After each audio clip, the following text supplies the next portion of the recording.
Halo, Assalamualaikum warahmatullahi wabarakatuh. Nama saya Meti Nur Aini dari jurusan Bimbingan dan Konseling Islam.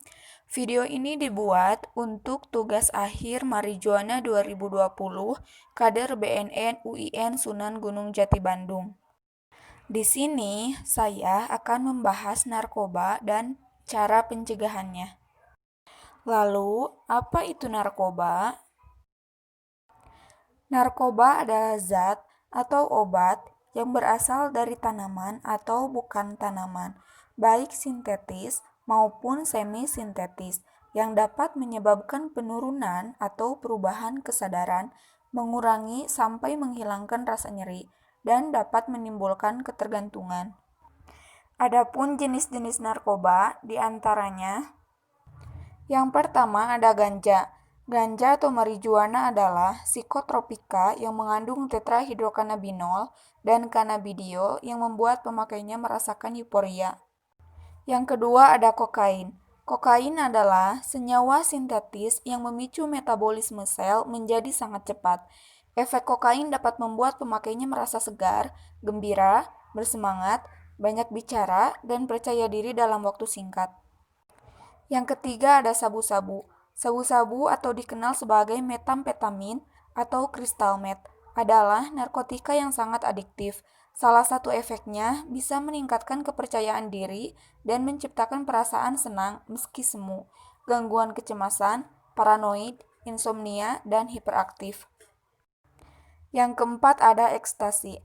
Ekstasi adalah senyawa kimia yang sering digunakan sebagai obat rekreasi yang membuat penggunanya menjadi semakin aktif. Efeknya dapat menimbulkan halusinasi terlalu senang, bahkan tidak merasakan lelah seharian pun. Efek lainnya dapat menyebabkan insomnia, gelisah, cepat marah, haus, mual, denyut jantung berdetak cepat, tekanan darah meningkat, dan lain-lain. Dan yang terakhir ada sedativa atau hipnotika, merupakan obat depresan susunan saraf pusat yang tidak selektif. Efeknya mulai dari ringan sampai berat, hilangnya kesadaran, anestesi, koma, sampai meninggal. Secara umum, bahaya dari penggunaan narkoba ini yang pertama, menurunkan kesadaran hingga hilang ingatan. Hal ini dikarenakan narkoba dapat mengakibatkan efek sedatif seperti kebingungan, hilang ingatan, perubahan perilaku, tingkat kesadaran menurun, dan koordinasi tubuh terganggu. Yang kedua, menyebabkan dehidrasi. Efek narkoba bisa memicu dehidrasi parah dan ketidakseimbangan elektrolit. Akibatnya, menyebabkan pengguna merasa panik, halusinasi, sakit dada hingga kejang-kejang. Yang ketiga, merubah sel di otak. Beberapa jenis narkoba memaksa otak bekerja tidak semestinya, yang menyebabkan terjadinya penekanan saraf pusat, mengganggu komunikasi antara sel saraf, dan kerusakannya bisa menjadi permanen. Yang keempat, mengganggu kualitas hidup. Seseorang yang sudah kecanduan narkoba akan membutuhkan dosis yang lebih tinggi lagi. Mereka akan merasa tidak nyaman, putus asa, dan terus ingin menggunakannya lagi, yang menyebabkan banyak masalah seperti putus sekolah, bermasalah di tempat kerja, dan kesulitan keuangan. Dan yang kelima, menyebabkan kematian. Selain berdampak negatif pada fisik, mental, dan sosial, bahaya yang paling mengerikan adalah kematian. Kematian ini bisa disebabkan karena kejang-kejang yang berujung pada kematian, overdosis, frustasi, hingga memutuskan untuk mengakhiri hidupnya sendiri. Adapun faktor penyebab terjadinya penyalahgunaan narkoba, yang pertama ada faktor subversi, yakni dengan jalan memasyarakatkan narkoba di negara yang jadi sasarannya.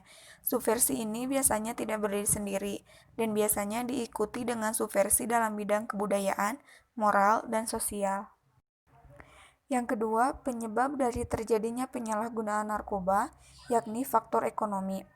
Orang yang hidup dalam kemiskinan dan kesusahan dalam masalah finansial memilih menjadi produsen atau distributor narkotika, karena narkotika adalah komoditi yang menguntungkan meskipun ancaman dan resikonya cukup berat. Dan yang ketiga ada faktor lingkungan. Faktor lingkungan ini bisa dari lingkungan keluarga yang tidak sehat, lingkungan yang sudah mulai tercemar oleh kebiasaan para pengguna narkoba, lingkungan liar, yakni lingkungan yang lepas dari pengawasan dan bimbingan, dan faktor dari dalam keluarga yang kurang harmonis. Dengan demikian, perlu adanya pencegahan dan penanggulangan narkoba. Dalam hal ini, ada 3 cara yang sederhana dalam melakukan pencegahan dan penanggulangan narkoba, yaitu yang pertama pencegahan, yang kedua pengobatan, dan yang ketiga ada rehabilitasi. Yang pertama ada pencegahan. Pencegahan ini dapat dilakukan dengan yang pertama pencegahan umum. Pencegahan umum ini dilakukan oleh pemerintah yang berupaya mengeluarkan pencegahan melalui Instruksi Presiden Nomor 6 Tahun 1971, Undang-Undang Nomor 9 Tahun 1976, Keputusan Menteri Kesehatan Nomor 65/Menkes SK-4/1997, Keputusan Menteri Kesehatan Nomor 28/Per/I/1978, dan Undang-Undang Nomor 22 Tahun 1997. Yang kedua, pencegahan dalam lingkungan rumah tangga, yakni dengan menjadikan rumah sebagai tempat berteduh untuk seluruh keluarga dalam arti yang seluas-luasnya. Kemudian, membangun komunikasi yang harmonis antar seluruh anggota keluarga, dan keterbukaan orang tua dalam batas tertentu kepada anak akan memberi kesempatan kepada anak untuk mengambil tanggung jawab terbatas dalam rumah tangga, meskipun dalam arti yang sangat kecil. Yang ketiga, pencegahan di luar lingkungan rumah tangga, yakni lingkungan masyarakat sekitar. Karena latar belakang masyarakat yang berbeda-beda, maka narkoba akan lebih mudah masuk dan berkembang di lingkungan seperti ini. Untuk itu, lingkungan masyarakat harus cepat diarahkan pada kegiatan-kegiatan positif seperti olahraga, kesenian, keagamaan, kegiatan pengamanan lingkungan, kegiatan sosial, dan kegiatan lainnya yang bernilai positif. Dan perlu adanya peran serta masyarakat dan pemerintah dalam mengadakan pemberantasan penyalahgunaan narkoba. Yang kedua, perlu adanya pengobatan. Dalam pengobatan tidak hanya persoalan deteksifikasi serta pengawasan saja, namun perlu pula disertai evaluasi serta bimbingan psikiater yang kontinu, walaupun penderita sudah kembali ke masyarakat. Serta diperlukan juga partisipasi serta pengertian maupun penerimaan masyarakat untuk membantu penderita menjalani kehidupan yang wajar. Untuk penderita yang akut, perlu diadakan di tempat-tempat pengobatan yang mempunyai sarana-sarana perawatan. Dan yang ketiga ada rehabilitasi atau pengembalian korban ke tengah-tengah masyarakat, merupakan upaya yang paling akhir, akan tetapi cukup rumit karena adanya post-addiction syndrome atau penderita sudah mengalami pengobatan namun masih menunjukkan gejala-gejala ansietas, depresi, keinginan untuk memakai obat, keadaan emosional yang masih sangat labil. Yang kedua, penderita masih sangat mudah terpengaruh pada lingkungan karena adanya gangguan struktur kepribadian dasar, sehingga penyesuaian dan pengendalian diri sangat labil, maka perlunya partisipasi serta pengawasan profesional. Yang ketiga, diperlukan kerjasama dengan instansi-instansi lain.